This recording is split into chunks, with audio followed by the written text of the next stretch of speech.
మనల్ని మనమే దెబ్బ తీసుకోవడం అంటే ఏంటో తెలుసా? గుర్తుపెట్టుకోవడం. ప్రతీదీ గుర్తుపెట్టేసుకుని, ప్రతీదీ బుర్రలో పెట్టేసుకుని, ఇంకా ఇది మనం ఏమైనా సరే సాధించి తీరాలే అని పెట్టుకుంటాం చూసావా?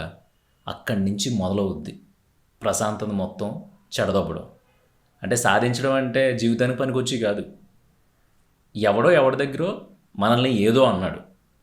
ఆడన్నాడు కాబట్టి ఇప్పుడు అర్జెంటుగా ఆడు ఎవరి దగ్గర అయితే అన్నాడో ఆడిని పనిగట్టుకుని కలిసి, లేదంటే పనిగట్టుకుని పిలిపించుకుని మరి ఏదో మాట్లాడుతూ ఉంటే ఆ టాపిక్లోకి మనం ఏదైతే అనాలనుకుంటున్నామో ఆ టాపిక్ని తీసుకొచ్చి అర్జెంటుగా అవతలోని మనం ఒకటి అనేయాలి.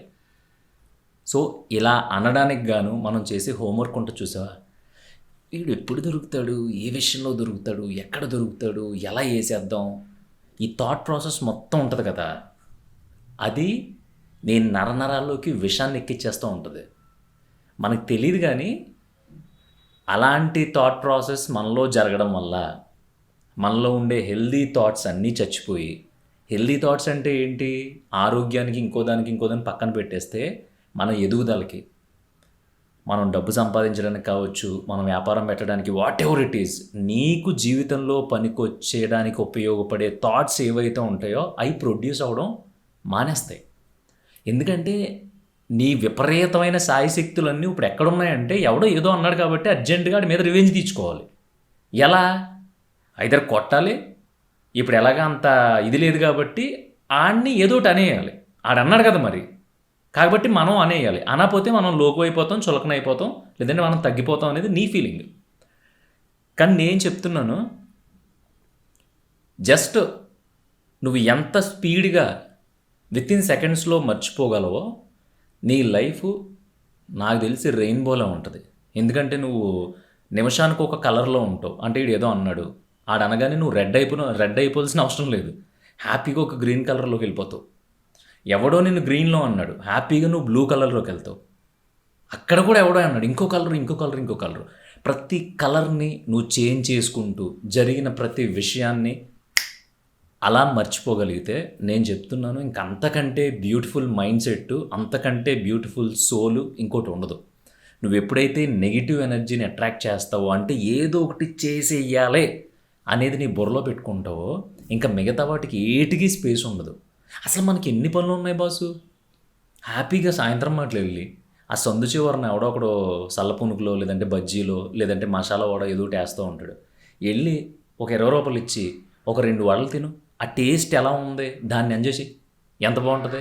లేదు ఏదో పని వచ్చింది నీకు, ఆ పనికి వెళ్తా ఆ పని గురించే స్ట్రెస్ పెట్టేసుకోకుండా, వేసవగలం కదా, అలా రోడ్డు పక్కన బండి ఆపి ఒక చెరుకు రసం తాగు. ఆ చెరుకు రసం ఎంత బ్యూటిఫుల్గా ఉందో నీకు నువ్వు ఎక్స్ప్లెయిన్ చేసుకో.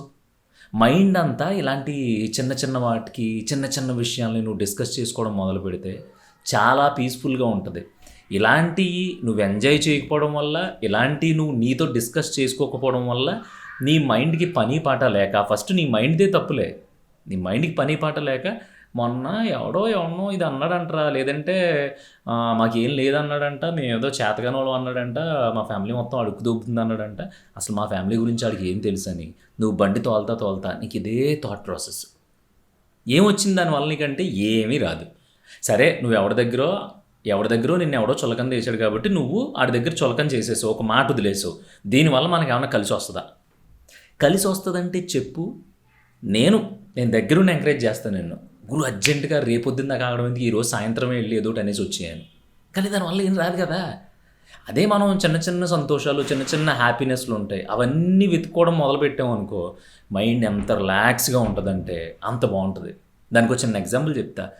ఒకసారి ఎవరో మనకు తెలుసున్నాయని ఒక ఆయన వచ్చి, రే ఎందుకు ఇలాగా నీకు అర్థం కావట్లేదు, అందరూ ఏమనుకుంటున్నారంటే పలానా ఇది పలానా అది అని చెప్పి నీ గురించి అనుకుంటున్నారా అని నా దగ్గర అన్నారు.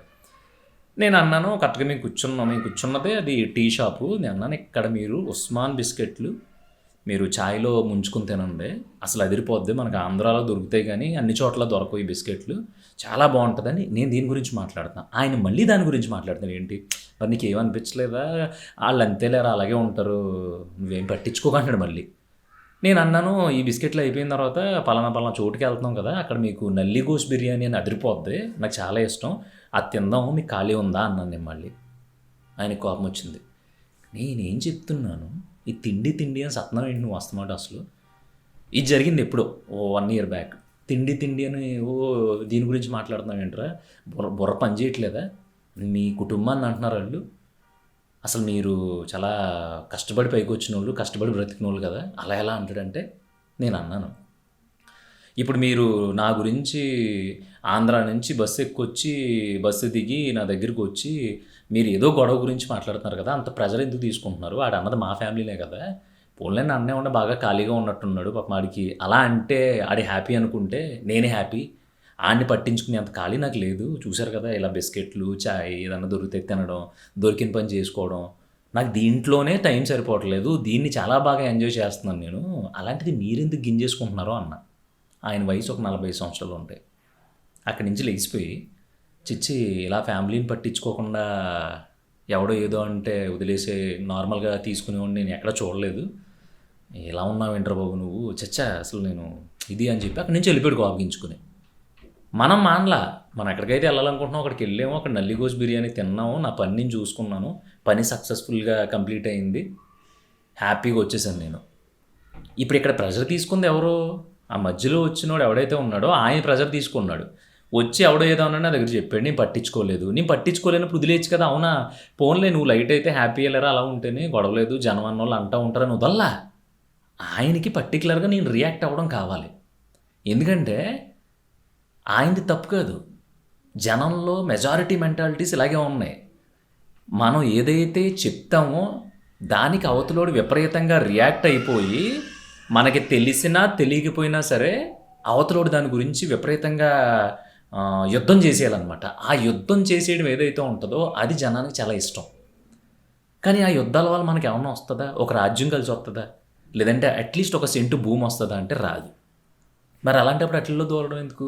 ఈ టాపిక్ చెప్పడానికి రీజన్ ఏంటంటే అసలు ఈ ఈ పీస్ ఆఫ్ మైండ్ అనేది ఎలా క్రియేట్ అవుతుంది బ్రో? ఎందుకంటే నేను సంపాదిస్తున్నాను, డబ్బులున్నాయి, అన్నీ ఉన్నాయి గానీ నాకేంటో జనం నచ్చట్లేదు. జనం మాతో బిహేవ్ చేసే బిహేవియర్ నచ్చట్లేదు. ఇయన్నీ నచ్చకపోవడం వల్ల నాకు మనశ్శాంతి ఉండట్లేదు అని ఒక మెయిల్ పెట్టాడు ఒకతను. నేననేది మనశ్శాంతి అనేది ఇక్కడ ఊరి చివరి కొట్టులోనో లేదంటే షాప్‌లోనో దొరకదు. మన దగ్గరే ఉంటది. ఎవడైనా ఇలా చెప్తే ఇలా వదిలేయాలి. ఎవడైనా ఏదైనా ఇలా చూపిస్తే చూసి ఆహా! అవునా! అని చెప్పేసి పళ్ళు కిలించి అక్కడి నుంచి వచ్చేయాలి.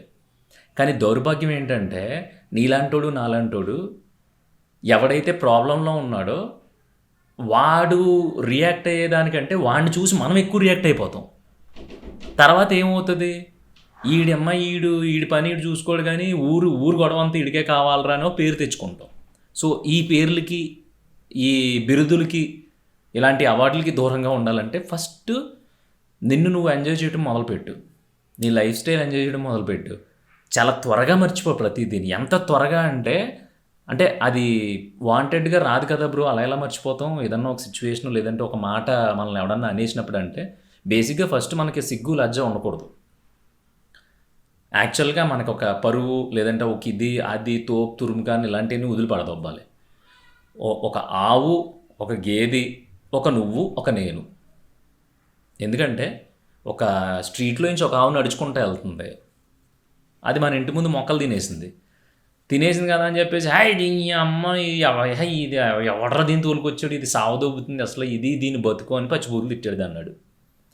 అది రోడ్డు చివరి దాకా వెళ్ళి అక్కడి నుంచి ఇలా ఒక సాడ్ లుక్తో ఇలా చూసి నోరు లేని జీవిని నేను ఒక మొక్క తిన్నందుకు ఇన్ని బూతులు తిడతావా? అసలు ఏంట్రా నువ్వు? మా అమ్మని తిడతావా? మా నాన్న తిడతావా? ఏంటి మా జాతిని తిడతావా? ఆవు జాతి నువ్వు అని చెప్పి అది ఫీల్ అవ్వదు. ఎందుకంటే దానికి అసలు ఆడు ఏం తిట్టాడో కూడా అర్థం కాదు. అది చాలా రెక్లెస్‌గా ఆడు గట్టిగా కొట్టడానికి ట్రై చేస్తే పారిపోతుంది. లేదంటే హే హే అని చెప్పేసి ఆడు బూతులు తిడతా ఉంటే అక్కడి నుంచి స్లోగా నడుచుకుంటా వేరే స్ట్రీట్‌లోకి వెళ్ళి ఇంకో మొక్క తింటది. ఇంత చేమంత కూడా దానికి ఆడి తిట్టిని ఏది పట్టించుకోదు. ఎందుకంటే దానికి అది అర్థమే కాదు. అసలు ఆడు తిడుతున్నాడని కూడా దానికి తెలీదు. సో, మనం కూడా అలా మారిపోగలిగితే ఎంత బ్యూటిఫుల్‌గా ఉంటదంటే ప్రశాంతంగా ఇంకో సందులోకి వెళ్ళి ఇంకో మొక్క తినొచ్చు. ఇది నువ్వు కోట్లిచ్చినా కొనుక్కోలేనిది. కానీ ఇది ఎలా పాసిబుల్ అవుతుందంటే నువ్వు మర్చిపోవడం అలవాటు చేసుకున్నప్పుడు. నువ్వు అలవాటు చేసుకోవాల్సింది ఏంటంటే 24 గంటలు నువ్వు మెలకువగా నువ్వు స్పృహలో ఉన్నంతసేపు నీకు ఏదైతే కావాలో దానికోసం ఆలోచించు. నీకు డబ్బులు కావాలా? డబ్బుల గురించి ఆలోచించు. అసలు ఏం చేస్తే డబ్బులు వస్తాయి? ఎంత స్పీడ్గా నువ్వు అడ్డదారిలో వెళ్తావా, నిలువు దారిలో వెళ్తావా, ఇంకో దారిలో వెళ్తావు, ఇంకో దారిలో వెళ్తావు అనేది నీ పర్సనల్. ఎందుకంటే నేను చెప్పినంత మాత్రం నువ్వు స్ట్రైట్గా పిచ్చేముడ్డు అని చెప్పేసి అలా తిరిగేసి టక్ టక్ వెళ్ళిపోవు. సో డబ్బులు కావాలి, బాగా బ్రతకాలి, పొజిషన్ మార్చుకోవాలి అనుకున్నప్పుడు నువ్వు డబ్బుల గురించి ఆలోచించు. లేదు, నేనున్న లైఫ్లో చాలా లిటికేషన్స్, చాలా లూప్స్ ఉన్నాయి, అర్జెంటుగా ఇట్లలో నుంచి బయటకు వచ్చేస్తే చాలు, నాకు డబ్బులు కూడా అవసరం లేదు అనుకునే వాళ్ళు కూడా ఉంటారు. సో దాని మీద వర్కౌట్ చేయి, వాటి గురించి ఆలోచించు. ఇలా ఆలోచించే ప్రాసెస్లో ఎవడైనా వచ్చి ఇలాంటి మధ్యలో పొల్లలు పెట్టి ఆడి గురించి వీడి గురించి చెప్పి రివెంజ్ డ్రామాలో, లేదంటే ఎవడో అన్నాడని అనడం, ఎవడో తిట్టాడని తిట్టడం, ఎవడో లాస్ట్ టైము పెళ్ళికి పిలిస్తే రాలేదు, బర్త్డే ఫంక్షన్ పిలిస్తే రాలేదు కాబట్టి నేను కూడా ఆడు పిలిచాడు కాబట్టి వెళ్ళను అని మానేసిన తర్వాత అసలు మనం వెళ్ళలేదు కదా, మన గురించి ఆడు జనం దగ్గర ఏమన్నాడో కనుక్కుందామని ఆ పెళ్ళికి వెళ్ళిన వాళ్ళు తెరా మనం రాలేదు కదా అన్న అన్నాడా మన గురించి అని మళ్ళీ మెసేజ్లు, చాటింగ్లు, ఫోన్లు చేయటాలు, ఇవన్నీ బుర్ర తక్కువ పనులు. నేను ఎవరో ఆడియో ఫంక్షన్లో సుమంత్ ప్రభాస్ అని ఒక చిన్న యాక్టర్ ఉంటాడు, ఆయన ఆ అబ్బాయి అన్నప్పుడు విన్నా, మనం విషం తాగేసి అవతలోడు చచ్చిపోదాం అనుకుంటే కుదరదు, విషం మనం తాగాం కాబట్టి మనమే పోతాం. సో ఈ దాన్ని ఏమంటారు, ఆ నెగిటివ్ మెంటాలిటీ ఏదైతే ఉంటుందో అది మన దగ్గర పెట్టుకుని అవతలోడు నాశనం అయిపోతాడంటే అవడాడు. నెగిటివ్ మెంటాలిటీ మన దగ్గర ఉంది కాబట్టి మనం ఆ నెగిటివ్ ఫీలింగ్స్ గురించి ఆలోచిస్తున్నాం కాబట్టి ఫస్ట్ మనం పోతాం. ఎలాగా? మన ఫ్యూచర్ నాశనం అవుద్ది, మన కెరీర్ దొబ్బుద్ది, అన్నీ దొబ్బుతాయి.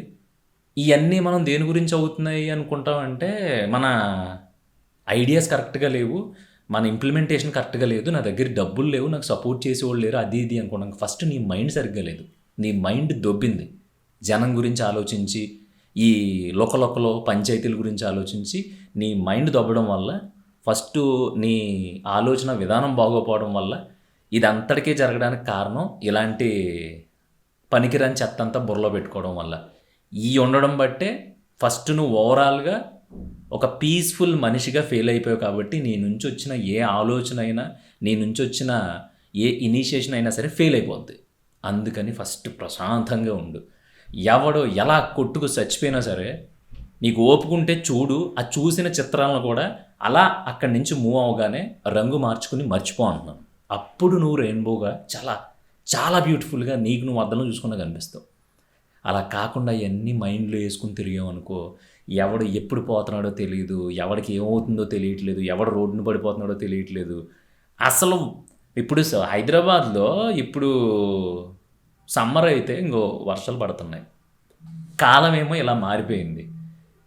ఇలా అసలు అన్ప్రెడిక్టబుల్గా జరుగుతున్న ప్రపంచంలో ఏదో పుట్టాము, ఏదో అన్నీ బాగానే ఉన్నాయి.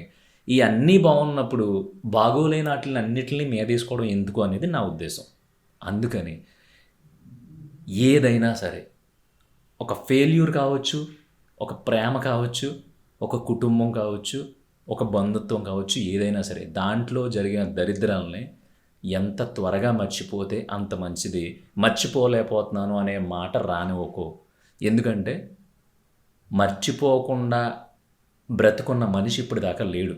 ఆడు మర్చిపోలేకపోతున్నాడంటే అయితే చచ్చిపోవాలి, లేదంటే ఇంకోటన్నా చేయాలి.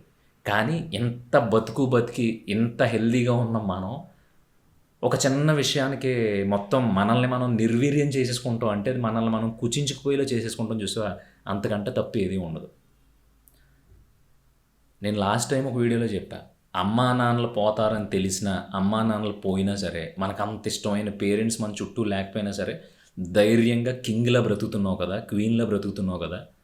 మరి ఏదో వచ్చిన ఒక తొగడా చిన్న ప్రాబ్లం వల్ల, లేదంటే ఎవడో ఏదో చెప్పిన దానివల్ల రివెంజ్లు పెంచేసుకుని, గొడవలు పెంచేసుకుని, ఈగోలకి వెళ్ళిపోయి పంతాలు పట్టేసి, తొడలు కొట్టేసుకుని, మీసాలు తిప్పేసుకుని ఏం సాధిద్దామని?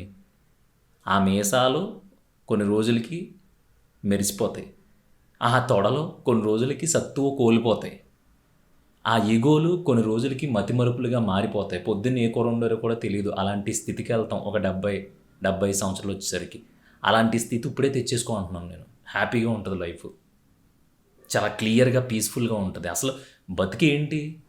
హాయిగా ఉన్నామా లేదా? హాయిగా ఉందా లేదా? ఇలా ఎందుకు మాట్లాడుకుంటాం అంటే, హాయి అనేది ఎవడో తెచ్చివ్వలేనిది, మనం కొనుక్కోలేనిది. అది ఎక్కడి నుంచి వస్తదంటే, ఊళ్ళో ఉన్నయన్నీ పునుక్కోకుండా, తడుముకోకుండా ఉన్నప్పుడు దొరుకుతదని నా ఉద్దేశం. అందుకని దయచేసి ఈ రోజు నుంచైనా ఎంత త్వరగా మర్చిపోగలిగితే అంత త్వరగా మర్చిపో నీ చుట్టూ జరిగే వాటిని.